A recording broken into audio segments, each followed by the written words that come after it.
Amy, I'm sorry to say, that's you. That's all right. I never know who you're going to say when you say to your left, because I think everyone has a different, I don't know. Yeah, they do. Yeah, they do. Yeah, I actually was a bit disappointed to miss the lunchtime session last week on Thursday, but I know I can catch up with the recording, so I plan to do that this week. But I think maybe for me the most surprising thing has been kind of impressive thing has been the kind of innovative approach it sounds like you guys are taking to actually making a difference, rather than the old model, perhaps maybe potentially doing a new model of what you think will be more effective and giving the opportunity to newer kind of organisations who are doing things differently. I think that's really interesting and impressive. So I'm excited to see how that actually works in practice. Cool. Thanks, Amy. So I'm going to go this way. Sheridan's next, so we'll skip Sheridan. Ben, you're next for me. Yeah, morning all. I thought I sort of knew a little bit about Give Where You Live before this, but just given the sort of sheer size, just via, I guess, how much you guys actually, or how much we actually put back into the community. I think we sort of touched on it last Friday, and that sort of looking at up around that sort of $2 million mark for the last financial year. I think that it's sort of really something we can sort of hang our hats on, just to say that what we are doing for the community, how much we are putting back in. So I found that really interesting. Thanks, Ben. Nicole? I guess for me, I found it interesting that you guys connect so well with other groups, other charities as well. So it's not just you looking after your own charity. You guys are overseeing a lot of other charities as well. And it sort of reminds me of, I worked in Melbourne for a while with community groups, and we had a lot to do with Vic Health. And I guess it sort of reminded me of that sort of connection. Yeah. Yep, absolutely. Cool. Thanks. Alistair? Probably the variety of organisations that you guys help support, and the fact that you provide the grants based on how they fit in with your own sort of ethos and theory of change. So it was really good to hear all the stories from last week, the examples of like the Surf Life Saving Club right through to the 61 work that they do. So yeah, just the variety of ways that you help impact the community, I think. Yep. Thank you. Steve? Yeah, I think my biggest takeaway was just simply the stories. I think people sort of live their life and maybe put their own head in the sand a little bit. I think we all do to a certain extent, but the stories that were told made it real, even though you knew of the organisation, some of them. They really sort of hit the mark home and made it more real. So I would just say the stories in summary. Cool. Thanks, Steve. Christy?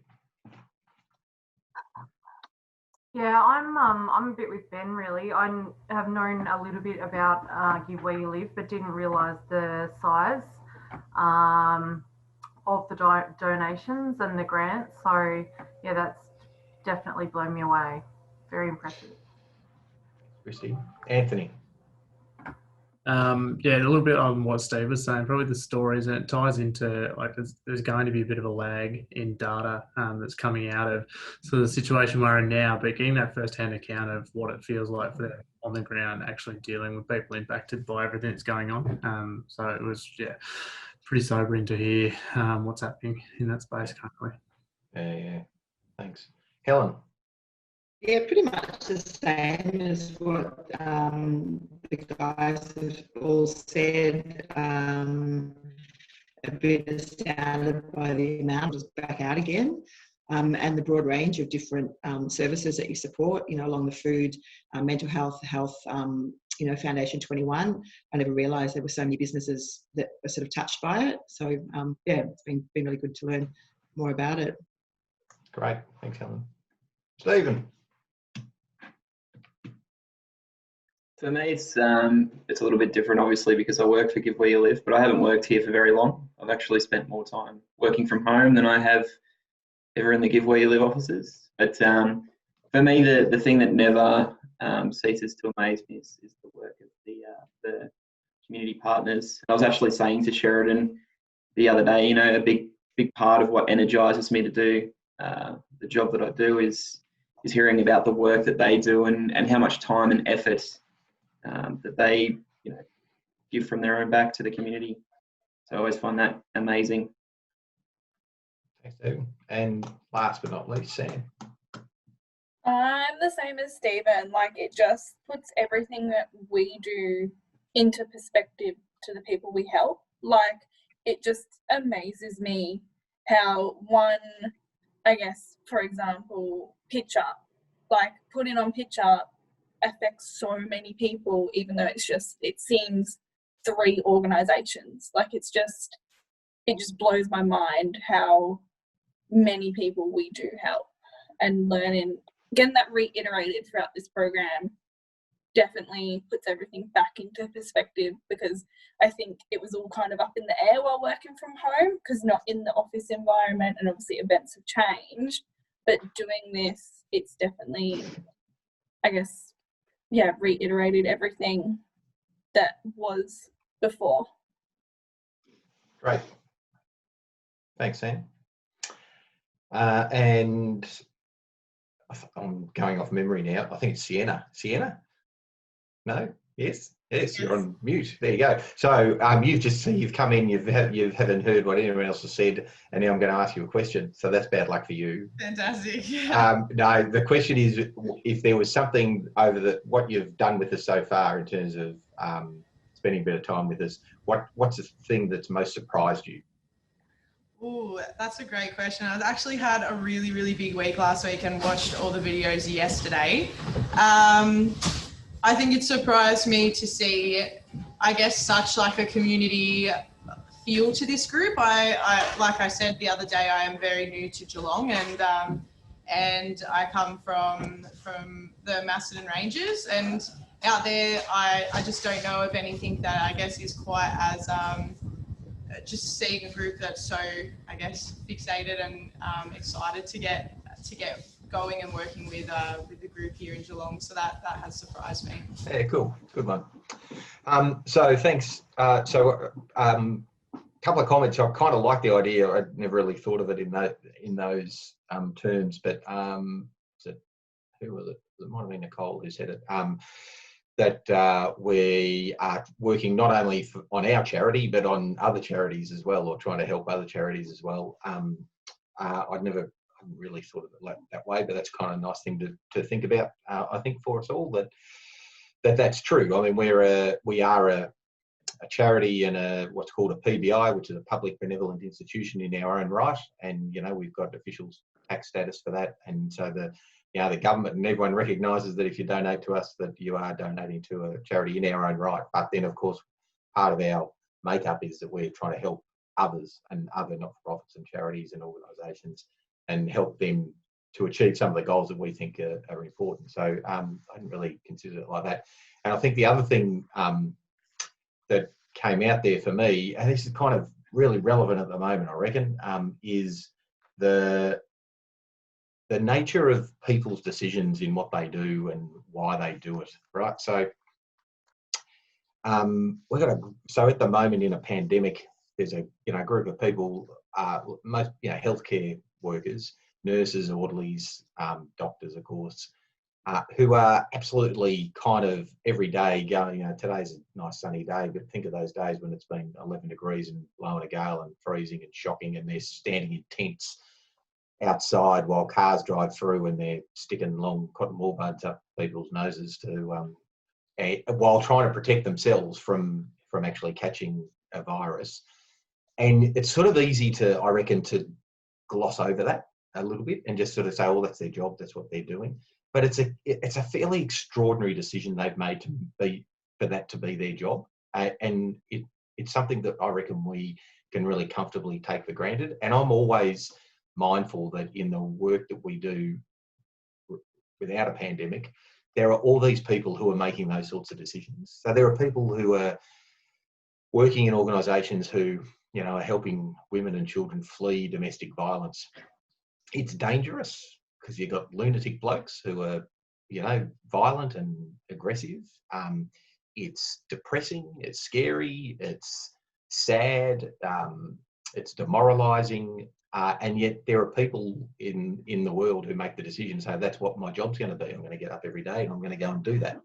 Or there are people who work in aged care, and, you know, that can be really confronting, you know, end of life sort of stuff.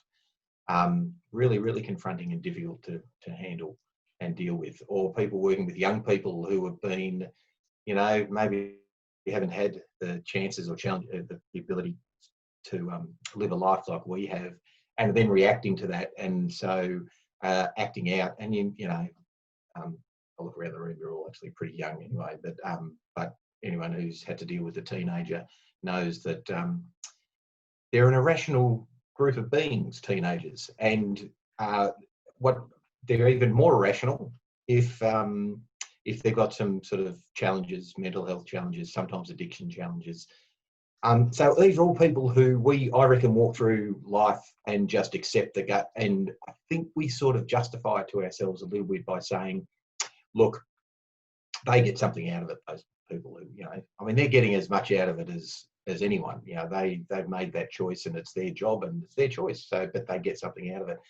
But I reckon that absolutely demeans and belittles the actual choice that they have made, and the fact that, you know, as a society and as a community, without all of those people doing all of that work, we would be far worse off, and there'd be a lot of people who'd be far worse off.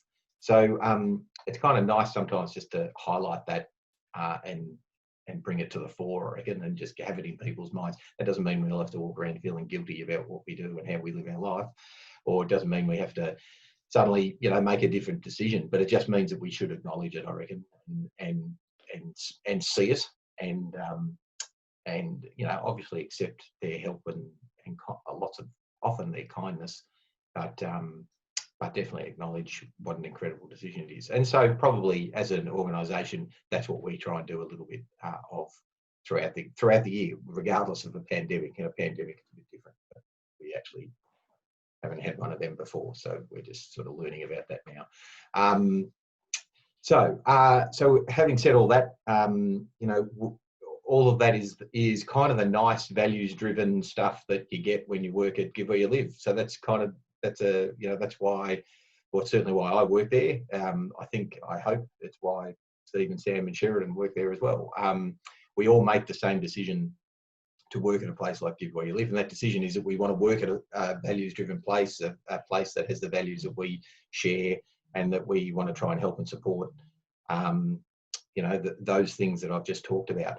But in doing that, we also come to this job and this place with different skill sets and different experience, and we have to use those skill sets in a way that is very much business-like to make sure that we operate in a way that is efficient and effective, and, you know, use the funds that people are generously donating in the best possible way that we can. So, so to do that, we absolutely run as a small business, any other small business would run, and I kind of want to be really clear about that. We have targets, we have budgets, we've got ratios of efficiency that we look at to make sure that we're spending our money accurately and correctly. We've got all the sorts of metrics in place that any small business would have in place. In fact, just if I was my son now, I'd be saying I'm about to have a little flex, just a little one. So we won the best small business at the Geelong Business Excellence Awards last year, and which was really good. I mean, obviously great for us to win it, but it was kind of good because it meant that the awards were recognising that we weren't just sort of a charity or just a not-for-profit, or you're in your own little section over there with the other not-for-profits, but you're a business and you run as a business. And we had to put in a submission, which we did, and the judges came and spoke to us, which they did, and you know, and we won what was a pretty, you know, a really nice category, a really hardly fought for category at the Geelong Business Excellence Awards. So last year, as in June 30, right? So just finished. Our our gross income was just a little under $4 million, so about $3.99 million, which was quite high. In fact, probably the highest it's ever been. So that doesn't make sense in a context of, but hang on, we've had the last quarter of this year of the financial year in a pandemic. How does that work? And I can tell you what happened is that while some things were cancelled, which they were, the Surf Coast Trek was cancelled, which meant we only had about half of what we expected to get from the Surf Coast Trek. Our breakfast, which was normally in May, was cancelled. So those things were cancelled, and therefore that income didn't come. We also had a number of fairly extraordinary, and I think I mentioned this last time, fairly extraordinary donations from companies and trusts and some individuals that were out of the blue, unexpected, and people deciding that they wanted to do something more. So what that has allowed us to do over the course of last financial year and this financial year is look at those two fiscal periods as one fiscal period effectively and try and smooth out our result. So that means, because I think what will happen this year is it's going to be tough, because I don't think that the companies and the trusts are going to do what they did at the end of June last year. That would be unusual, I think.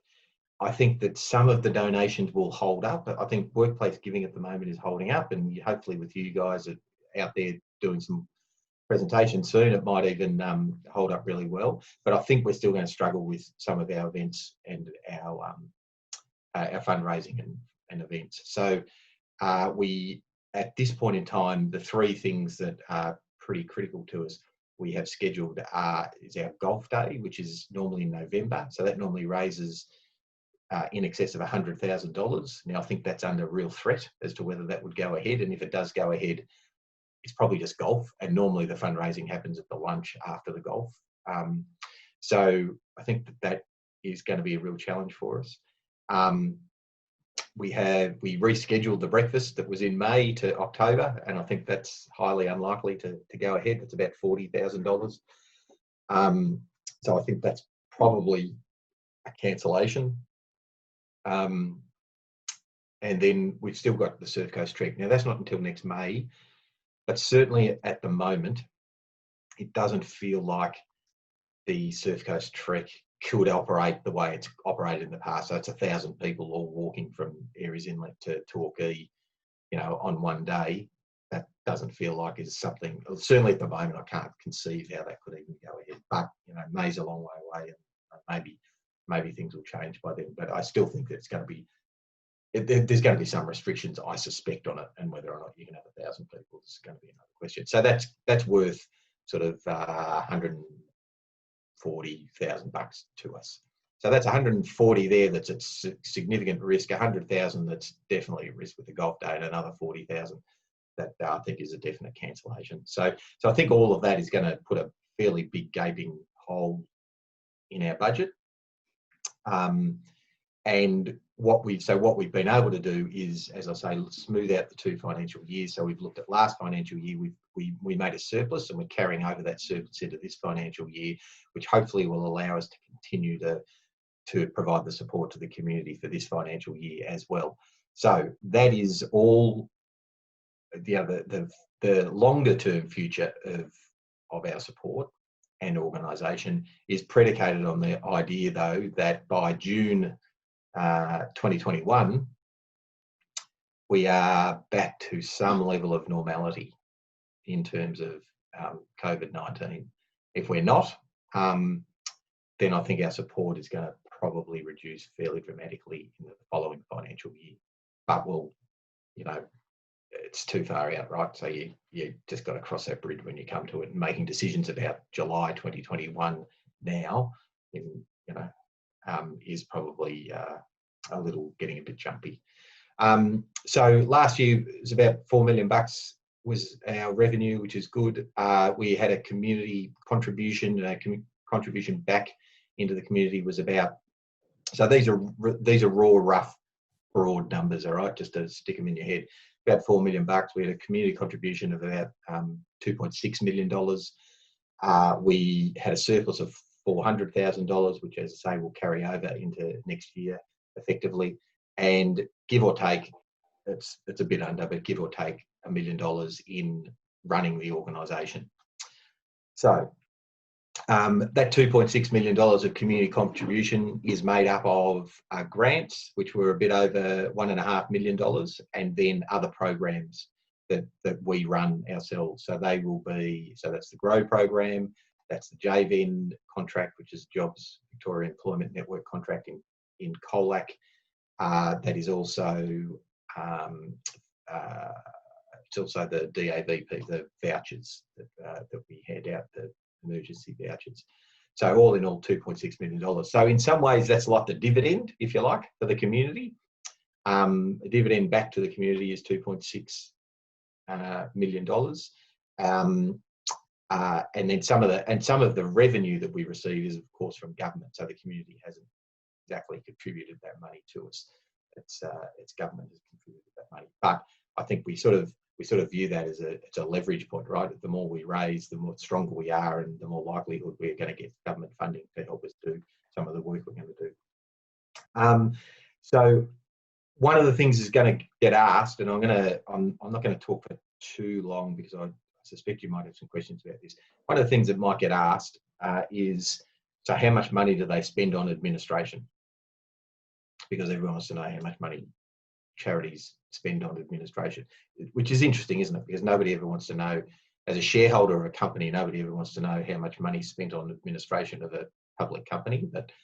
But charities need to explain themselves around administration and how people get paid or don't get paid. So I'm going to just spend a couple of minutes on this. So here's some absolute raw basic numbers. Our admin, pure admin, was 13%. Our marketing and fundraising expenditure was 12% of our revenue. So in total, marketing and fundraising and admin was 25%. We benchmark that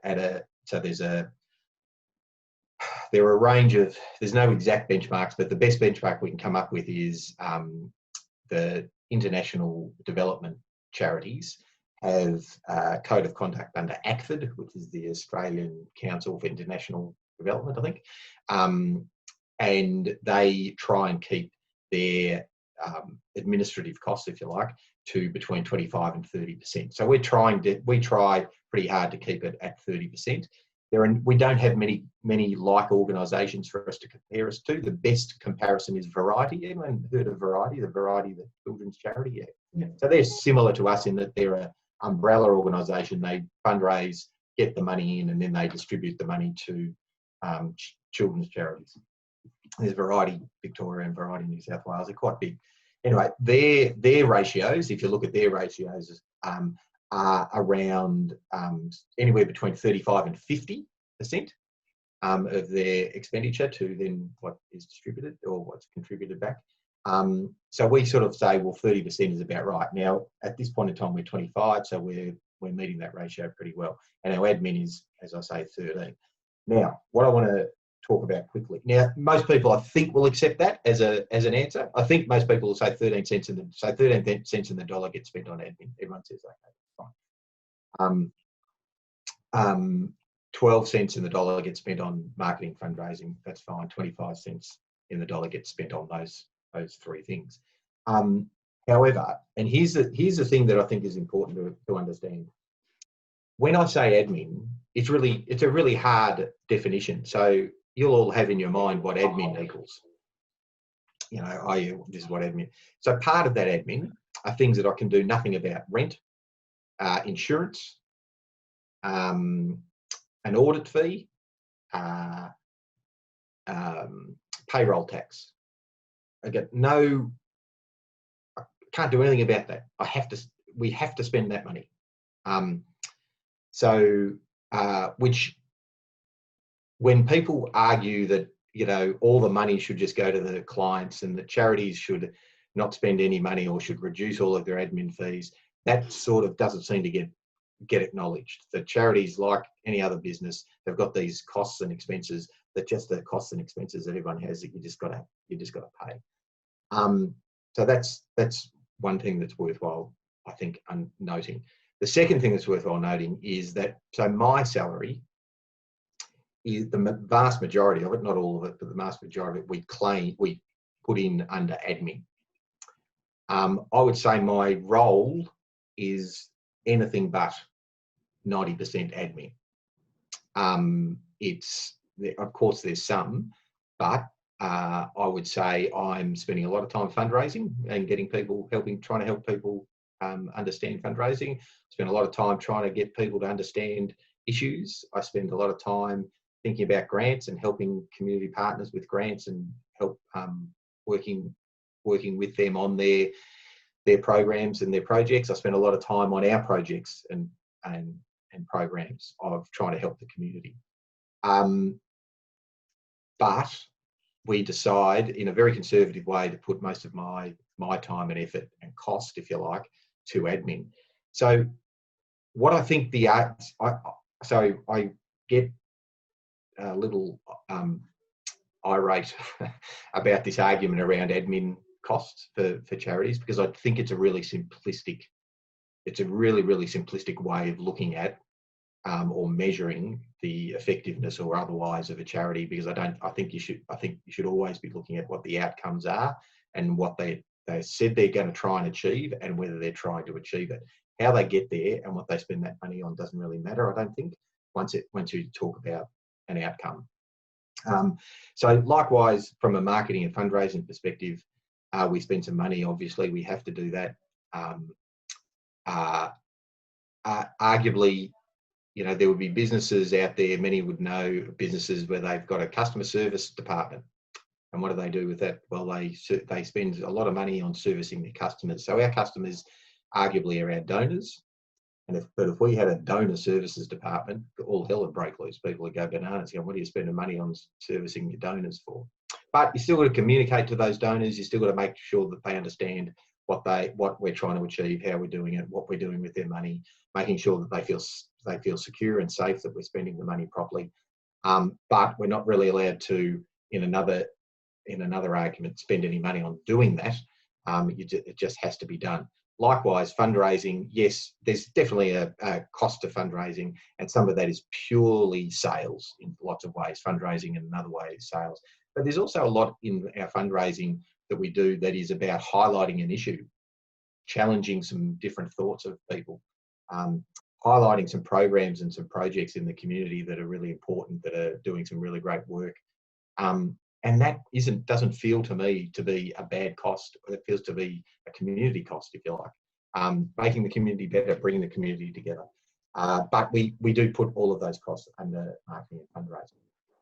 So all of that, you're never going to be able to answer the question. Like if you do a presentation and somebody says how much they spend on admin, you can't do what I just did, even if you had all the figures at the top at your fingertips. And so your answer is 13%. But what I'm trying to get across to you, and this is a little bit of what I said about being in behind the curtain, there's a much more complex and nuanced answer to that question. And it deserves to be a more complex and nuanced answer. Where like any small business that's got 14 or 15 people, where relatively, there's complexity in 14 or 15 people doing different things. We're working in complex areas and trying to achieve really complex, difficult outcomes. And we are trying to manage then a perception that in terms of how we spend the money and what we do with it. So I think we do a good job of that. And I think we are really efficient. And I think to spend the money we do spend internally on the operations of the organisation is pretty small. And we do a lot. It goes a long way. But that question could very well come up. So we have like any business, we have a regular annual review of work plans. Everyone has a work plan. We look toward those work plans, aligning with our overall strategy, organisation strategy, so that we're trying to achieve the goals that we've set ourselves in a more broad sense. And then it comes down to individual people's work plans to progress some of those goals. We have annual reviews. We do all the sorts of things that any other business or any other good business should do. We've got an annual budget. We report against that budget on a monthly basis. We report to the board on every 2 months with financial management reports. We've got a finance and investment committee that review of the board, which review all of those financial statements as well. So it's very much there's a lot of rigor behind the scenes, I think, of what we do and how we do it.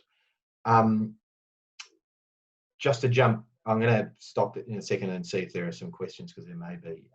Just to jump to a slightly different topic. As Lexers, we kind of see you guys as part of the team, right? So you sort of become in some ways, our sales team out there trying to sell the story and get people to donate and fundraise. So as you can imagine, with any sort of sales team, whether they be voluntary or not, which you guys are, of course, thank you, we have set ourselves some goals and therefore set you some goals. So we're hoping to achieve about $35,000 from this Lex campaign. So that would mean, I think is there 8 of you? Is that right, Sheridan? 8. So that would mean all of you being able to sign up 18 people at $5 a week, which 18 people sounds like a lot, but you know, it's an extra $5 a week. It's not, for some it's their first donation. For others, it's an extra $5 a week. So and so 18 people, 8 people. It's only Sorry, Bill. There's 9. 9, right? In that case, it's probably not quite 18 people. So maybe it's 15. So it's I think that's achievable. I think it's a target that we've set ourselves. What we do know about workplace giving is that there's this natural attrition to it. So it's a bit set and forget. Once people sign up, they sign up and then they stay signed up, which is great. But of course, there's this natural attrition where people leave jobs, they move businesses, they retire, they do whatever. And so that sort of attrition happens and you don't really know about it. So you do need some sort of replenishment every year. And we think that sort of around that $35,000 mark would be great. So that's the target we're going to set. And I think we'll probably keep a bit of an eye on pledges and give you a sense of how you're going in terms of that target. It's how many weeks of presentations, Sheridan? 6. We're doing sign language now. Excellent. So we've got 6 weeks of presentations. So what's that? 3 people a week. So that makes it sound much less daunting, I would have thought. And if you did 3 presentations in a week, which then that's one person a presentation to sign up for $5. So there you go. It's not. I don't think excruciatingly high, but it's something that's achievable. And I think having a target just pushes you towards that. There are also a couple of incentives that we always run. We're lucky E&S Trading support us with some sort of little prizes. So there's a $1,000 gift voucher for a workplace giver who has signed up or increased their donation. So as much as I've just said all of those really good things about this is why everyone should donate and this is why everyone, at the end of the day, we're just trying to bribe people with $1,000 voucher, right? So just sign up for $5 and you could win $1,000 worth of E&S stuff. So anyone who signs up or increases their donation by $5 goes into a draw. We do a draw and someone pulls out. Somebody gets $1,000 from E&S, which is not a bad result. And the final thing we have is for you guys actually is a thing called the Gordon Murray Award. And so that's been going for, has it been going ever since we did Loaned Execs? Maybe not. Don't know. No, we haven't got proper records. It's certainly been going for 20 or 30 years. And it's awarded to a loaned exec who we consider has really gone beyond and worked as hard as they possibly can to try and help us with workplace giving and help Give Where You Live in general. It's not necessarily the loaned exec who just gets the most pledges or gets the most donations. It's someone who we think is really engaged in the program and really tried as hard as they can. So there's an award we give out. You get a little plaque and all that sort of stuff, like any sort of award. But you also get a $500 voucher from E&S Trading as well, which is definitely worthwhile getting. So that's just as recognition and acknowledgement for somebody who's really put in over the coming 6 weeks or so, and I guess the last couple. I think that's about it that I need to cover off. So I might just stop there and see if there are any questions about anything that I've just talked about or anything else. And I guess also if there's questions that you think that you're worried that someone might ask you, And I guess the other thing to remember with the questions, you can, if you feel unable to ask questions, you're always okay to tell people you'll get back to them. And I think over the past years, the questions, people have anticipated questions, and almost no one ever asks a question. So it's one of those fear things that everyone's terrified of being asked a question. And I think they're very, very low that people actually get asked a question. No one's got anything? Put Bill on the spot. Come on, test him. I was actually going to ask Bill, what are some, in your experience, what are the most common questions that people get? So I think the admin one is one. I think that is definitely something that people want to know about. You know, how much do they spend on admin? I don't. Well, as Sheridan said, I think the questions are few and far between, so it's hard to come up with a group that are completely common. I think there are often questions about people's individual presentations. So often people focus in on a specific area. So it might be an area of the community that has affected them in some way. So, you know, it could be disability, it could be addiction, it could be something. And then people sort of hone in on the work that's being done in that, you know, about what are the types of programs that are being helped, how many people are being helped, how much grants, you know, how much money in grants goes out to those types of organisations or in general. So it's all those, I think, types of stuff.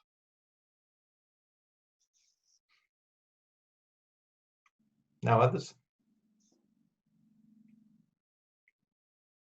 Righto. So my final thing to say to you all is don't be afraid to ask. So part of this is, so you've got to ask. So getting up and, well, you're not going to get up, you're going to sit down and do it on Zoom, but going in front of people and doing a presentation is going to be a bit daunting maybe, and might be a bit tricky.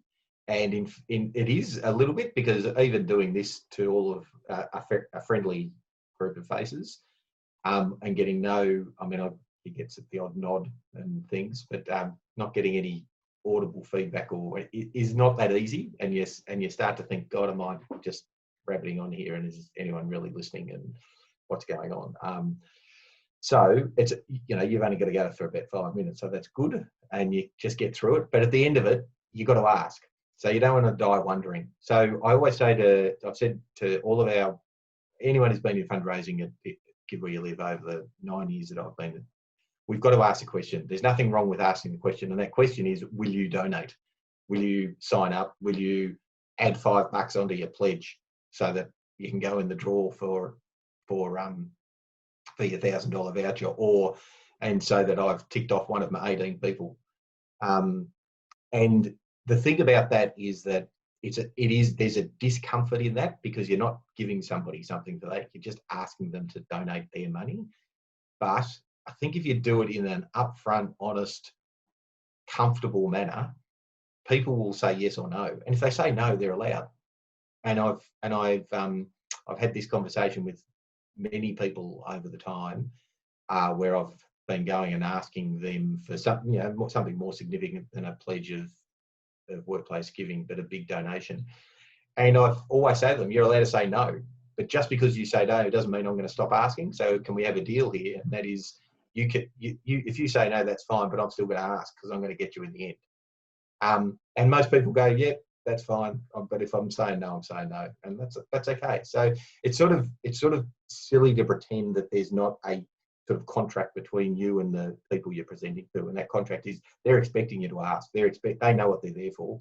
They're expecting you to say, you know, at the beginning, at the end, in the middle, or all three.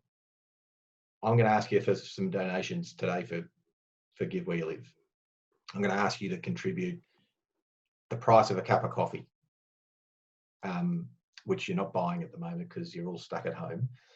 So I'm asking you the price of a cup of coffee for Give Where You Live. That's what I'm going to ask you to do. And the reason I'm going to ask you to do it is, you know, whatever your presentation is, and then you can ask again at the end. But you've got to ask. because otherwise you'll just walk away and think that was a great presentation, but I feel slightly unsatisfied because I didn't quite get to the finish line because I didn't quite ask. So it's okay to do that, but it is a bit tricky sometimes. Righto, 9:46, Sheridan, I think. Yeah, so in a first, Phil, you've actually finished way ahead of time. So that's No, awesome. not way ahead.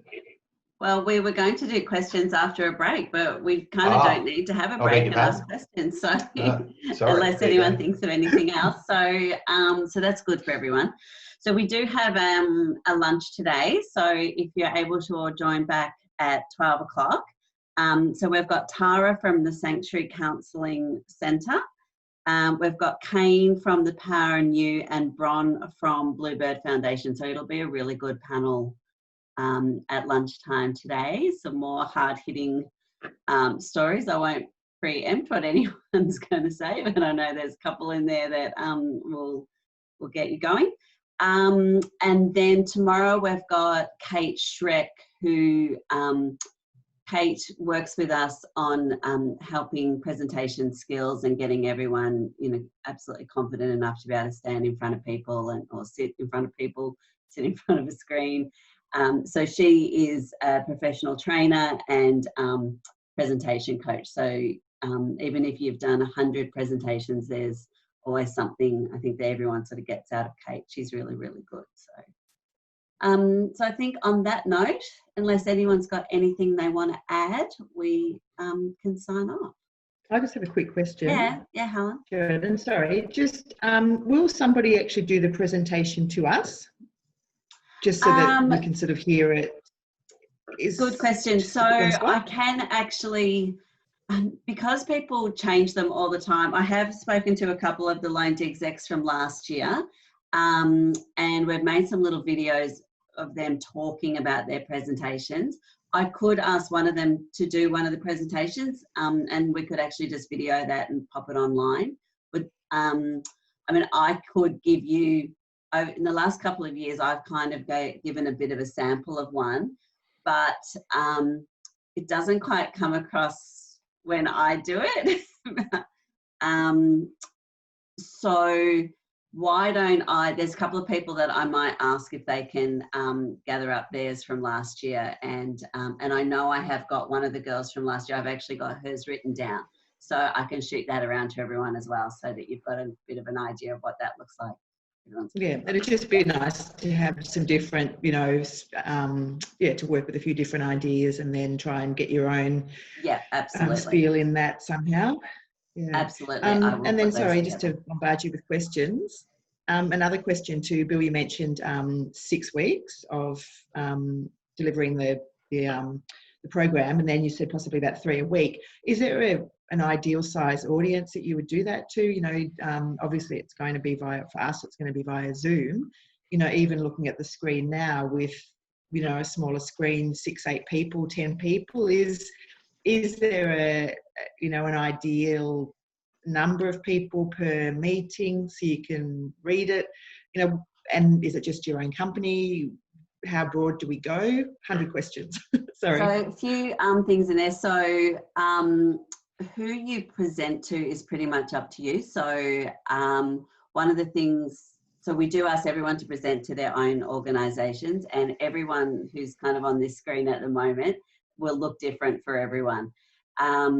So there's a few people at organisations that have a lot of staff. It'll take them the 6 weeks to probably get around to most of their departments and so forth. So other people doing the program then go outside of their organisation. So I know I was speaking with Steve last week about it, and Steve's already got some ideas about other organisations that he can go to, whether they're clients, that sort of, organisations that you might be connected with.